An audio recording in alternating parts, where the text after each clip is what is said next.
Hello tout le monde, j'espère que vous allez bien. Alors aujourd'hui on se retrouve pour une journée avec moi. Donc j'ai voulu vous montrer comment sont organisées actuellement mes journées de folie. Donc là j'avais mis le réveil à 6h mais j'ai un peu traîné au lit donc je me suis levée seulement à 6h30. Donc je me réveille toujours avec ma montre connectée qui vibre, c'est tellement agréable le matin parce que avant je mettais comme tout le monde le réveil qui fait de la musique et du coup ça me réveillait toujours en sursaut, c'était hyper désagréable. Alors que la vibration au poignet ça réveille vraiment en douceur, donc j'adore ça. La première chose que je fais, ce n'est pas de faire un bisou et une caresse à Harry, puisque normalement Harry n'est pas avec moi dans le lit, mais forcément pour filmer cette vidéo qui est un petit peu en décalé, il en a profité pour venir dans le lit. Du coup, je commence par une séance d'étirement. En fait, j'applique tout simplement la non-morning routine d'Amandine Wellness qu'elle avait montrée sur Instagram. Donc si ça vous intéresse, je vous mettrai le lien en barre d'infos. Cette routine en fait est sympa parce que vous pouvez la faire donc dès le réveil dans votre lit et tout au cours de la matinée pendant la préparation. Donc quand vous vous lavez les dents, quand vous préparez votre café, quand vous vous habillez et du coup à la fin, quand vous êtes prête, la morning routine est terminée. Et j'avoue que depuis, ça fait vraiment du bien, ça réveille le corps, et donc en tout cas ça ne fait pas de mal. Ensuite je me lève pour refaire le lit. Donc là je galère un petit peu parce que Harry est bien installé et qu'il ne veut pas vraiment bouger, mais au moins je lui mets en place le lit avec la couverture pour s'il veut se mettre dessus, il peut. Ensuite je bascule dans la cuisine où je vais me servir un bon grand verre d'eau que je bois donc au réveil. J'ai mis ça en place depuis 2-3 semaines maintenant et au départ c'était dur parce que vous savez à quel point je déteste l'eau, mais je me suis forcée et là j'avoue que ça va, ça passe maintenant, j'arrive à le boire et j'ai remarqué en effet que j'étais beaucoup plus en forme, beaucoup plus réveillée dès le réveil. En gros ça fait beaucoup de bien. On me l'avait dit, je voulais pas le croire, mais c'est vrai. Donc du coup je suis contente d'avoir mis cette habitude. Ensuite, je me change et j'enchaîne avec le sport. Donc du coup, je vais tout simplement faire une bonne demi-heure de marche sur mon marcheur.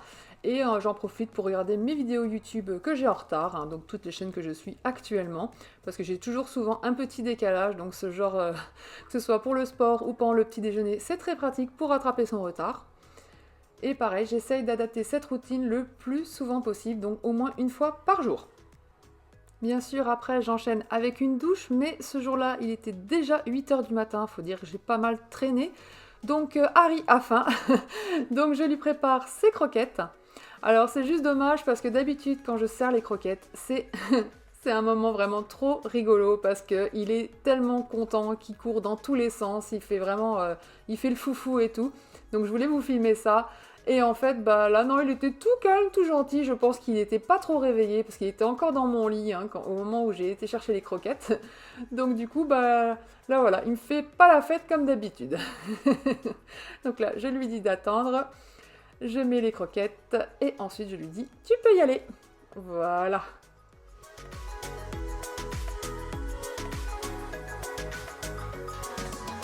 Harry, tu viens? Harry, viens.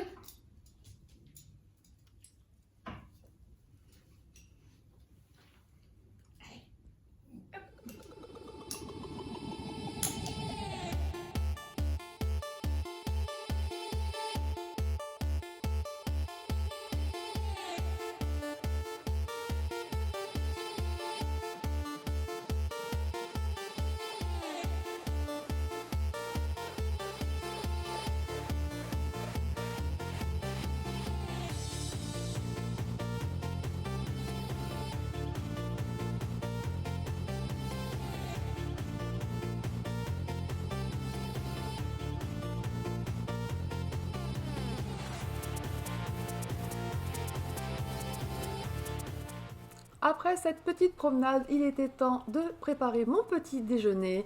Donc je me suis fait tout simplement un parfait, donc c'est ce qu'il y a de plus rapide le matin et le plus complet. Donc on fait les couches, du fruit, donc là de la mangue surgelée, du yaourt coco Alpro avec le mix compote de pommes que j'adore maintenant. Et on termine par le granola. Du coup, il est déjà 9h, donc j'enchaîne directement avec ma formation.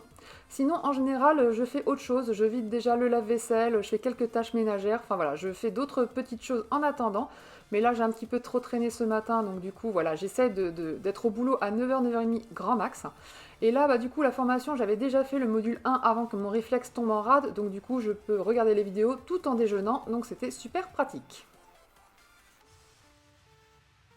Et pendant que moi je bosse, Harry, lui, il est tranquillement installé sur son perchoir qu'on lui a installé. Il adore cette place parce qu'il peut regarder dehors tout ce qui se passe.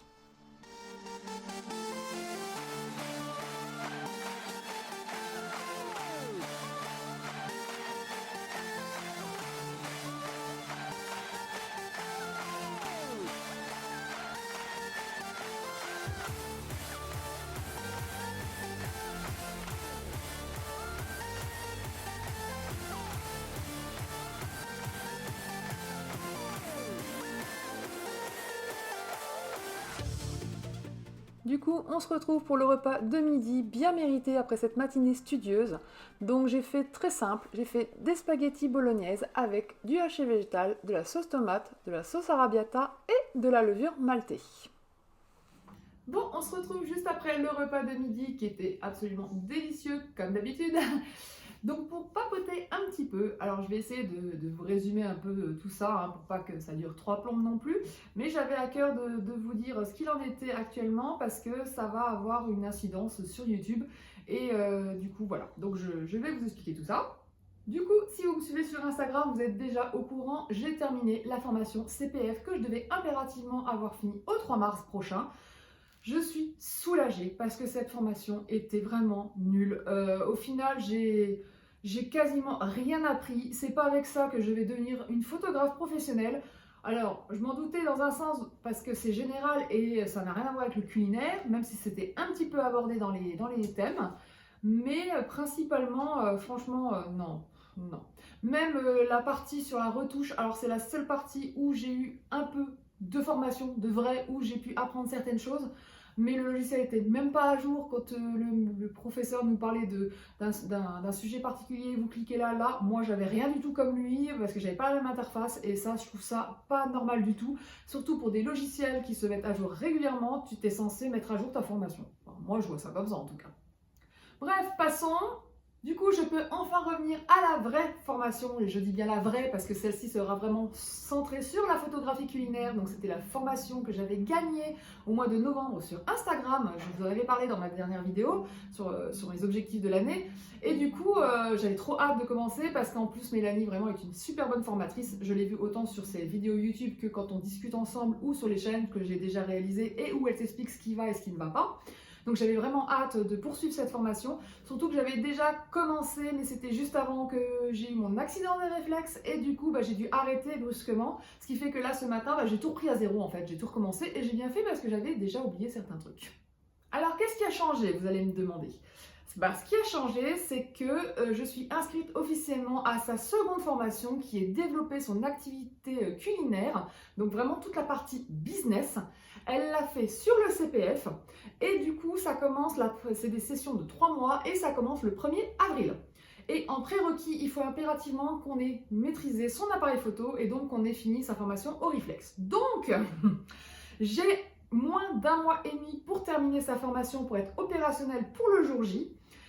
Du coup, j'ai une pression d'enfer, mais j'y crois parce que je suis à fond et que là, c'est vraiment intéressant. Les cours sont vraiment super intéressants, donc là, j'y crois, je vais y aller à fond. Donc voilà. Et sinon, je croise les doigts, mais il y a une partie de financement que je n'ai pas parce que à cause de cette formation merdique que j'ai suivie, qui m'a pioché les 3/4 de mon CPF, ce qui me reste en fait, il me manque une petite somme. Il me manque 300 €. J'ai demandé à Pôle emploi qu'ils complètent parce qu'on peut leur demander. J'espère qu'ils vont accepter parce que dans ma vie, j'ai fait 2 formations qu'ils n'ont jamais payées. Ils n'ont jamais donné un sou et j'ai dû les payer plein pot. Et c'était des formations à plus de 1000 à 2000 euros quand même. Et là, je leur demande que 300 euros. Donc, s'il vous plaît, faites qu'ils me les donnent parce que franchement, c'est pas trop cher payé pour tout le contenu que je vais avoir et qui me servira grandement pour ma création d'entreprise. En plus, j'ai participé à ce qu'on appelle l'expérience Catching. C'est un regroupement de formateurs. Donc là, il y en avait une quinzaine qui nous montraient pendant une semaine des tips pour le business. Et du coup, ils ont sorti un bundle de folie sur toutes leurs formations incluses. Et là, franchement, c'était un prix qui défiait toute concurrence. Là, c'était clair et net. Il fallait que je la prenne. C'est un bundle qui vaut normalement presque 5000 euros, toute formation confondue. Et le bundle était vendu à 187 euros. C'était une aubaine parce que rien qu'une seule et unique formation qui vous intéresse, c'était plus que un prix solde, quoi. Franchement, il y en avait une qui me plaisait vraiment et que j'avais l'intention de prendre dans quelques mois, même si elle était chère, mais je voulais attendre d'ouvrir mon entreprise. C'était de prendre une formation pour produire son contenu, pour justement éviter le prospect client. Parce que ça, clairement, c'est une phase qui me fait peur pour la suite parce que je ne suis pas du tout dans le côté marketing-vente, c'est pas mon truc. Et même si ça s'apprend, honnêtement, si je peux m'en passer, je préférerais. Et elles ont eu des vrais résultats et j'ai vu vraiment voilà, je les ai connues au sommet de la photographie culinaire. Donc je les suivais après le sommet et du coup j'ai vu quand elles ont participé à Catching ce qu'elles proposaient comme autre contenu et c'est là que j'ai fait ah ouais quand même. Et je me suis renseignée, j'ai regardé le détail de leur formation qui avait l'air top mais qui coûtait quand même 750 euros. Donc ce qui n'est pas rien. Donc j'ai dit on verra plus tard parce que c'est pas urgent à la minute. Donc quand le bundle est sorti et en plus qu'il était qu'à 187 euros, là clairement il fallait sauter dessus. Il fallait sauter dessus. Sachant qu'en plus il n'y avait pas qu'une seule formation qui m'intéressait dans ce bundle, il y en avait plein d'autres. On a Reels Queen de Quincy. Franchement celle-là pareil ça me tentait parce que pour réaliser les Reels sur Instagram, même si j'ai commencé, j'ai sorti mon premier Reel sur Instagram. Je sais pas si vous l'avez vu. En même temps, c'est des rushs YouTube. Hein, c'est juste que j'ai rajouté un petit morceau de moi dedans. Mais voilà, sous une petite musique entraînante qui dure 1 minute. Donc en fait, en gros, c'est la vidéo YouTube raccourcie. Mais voilà, j'ai essayé de faire un petit Reels avec ça qui a bien marché. Donc je suis contente. Mais j'aimerais développer à terme plus tard ma visibilité, que ce soit sur YouTube ou sur Instagram, pour justement favoriser les clients. Donc voilà, donc tout est une histoire de production de contenu et de visibilité, donc il fallait les outils adéquats et c'est vrai que cette formation pouvait me donner ce dont j'avais besoin. Il y a également des formations genre pour Canva que j'utilise tout le temps pour YouTube, mais je sais que je ne l'utilise pas à son plein potentiel. Je sais qu'on peut l'utiliser aussi pour faire des e-books, pour faire son site internet. Enfin, franchement, on peut l'utiliser pour tout quasiment. Mais je suis pas, voilà, j'ai pas été à fond dans le logiciel parce que j'ai pas le temps pour ça. Mais j'avais dit, il faudrait que je le fasse. Donc là, le fait d'avoir une formation incluse, bah, c'est cool parce que j'irai beaucoup plus vite. Pareil, il y a aussi Pinterest. Alors Pinterest, je sais qu'en tant que photographe culinaire, j'en aurais fortement besoin et je connais presque rien à ce réseau social. Donc du coup, pareil, ça sera plus que bienvenu. Donc vous voyez, rien que pour déjà ces 4 formations-là, ça vaut plus que le coup. C'est clair. Après, il y avait d'autres formations qui m'intéressent aussi par la suite et d'autres qui ne m'intéressent pas pour l'instant parce que ce n'est pas d'actualité, mais peut-être que dans 1 an, 2 ans, ça sera peut-être d'actualité puisque de toute façon, ces formations, vous les avez à vie.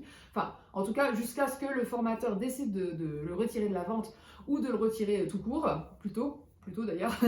Mais sinon, globalement, j'ai ces formations à vie, donc voilà, j'ai plus d'1 an largement pour les faire, j'ai tout mon temps, mais il va falloir quand même que j'essaye de les faire au fur et à mesure parce qu'il y a quand même pas mal de choses que je dois apprendre voilà, pour les débuts de mon entreprise.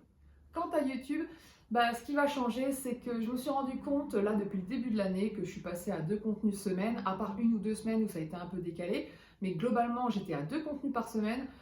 C'est beaucoup de travail. Vraiment, je pensais pas autant, enfin, dans un sens si, mais je pensais que j'arriverais à gérer. Bon, j'ai réussi à gérer, mais c'était plus facile avec justement des formations en ligne où justement, bah, il n'y a pas d'exercice à faire ou de choses spécifiques, il y a juste à regarder des vidéos, prendre des notes.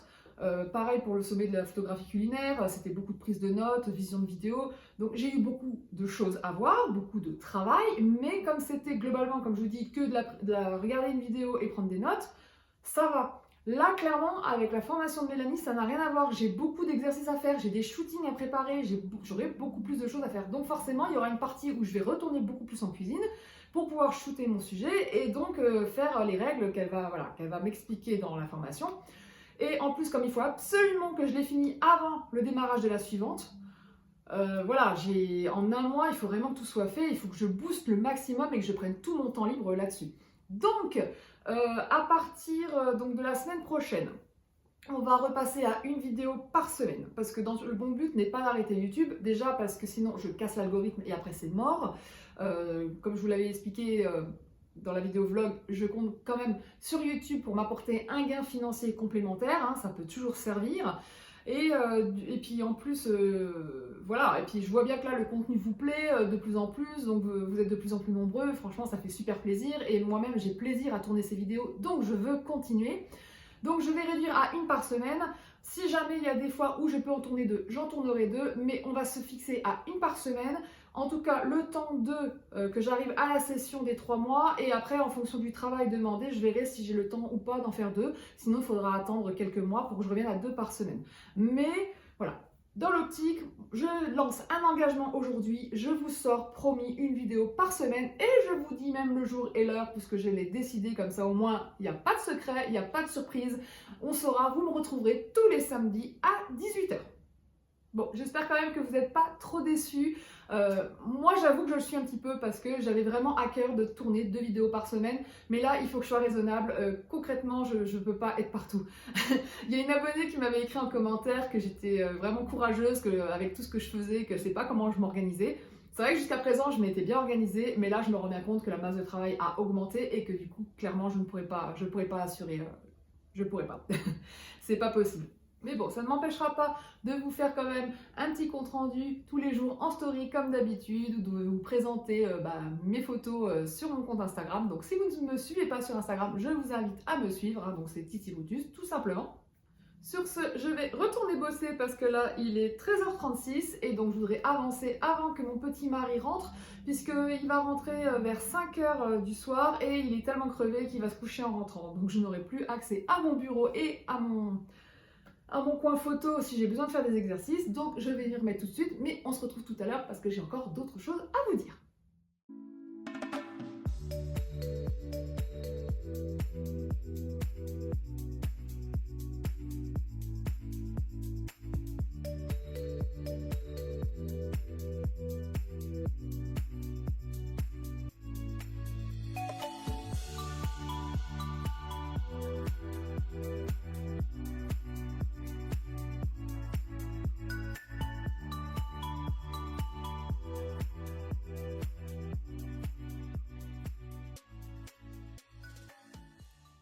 On se retrouve un peu plus tard.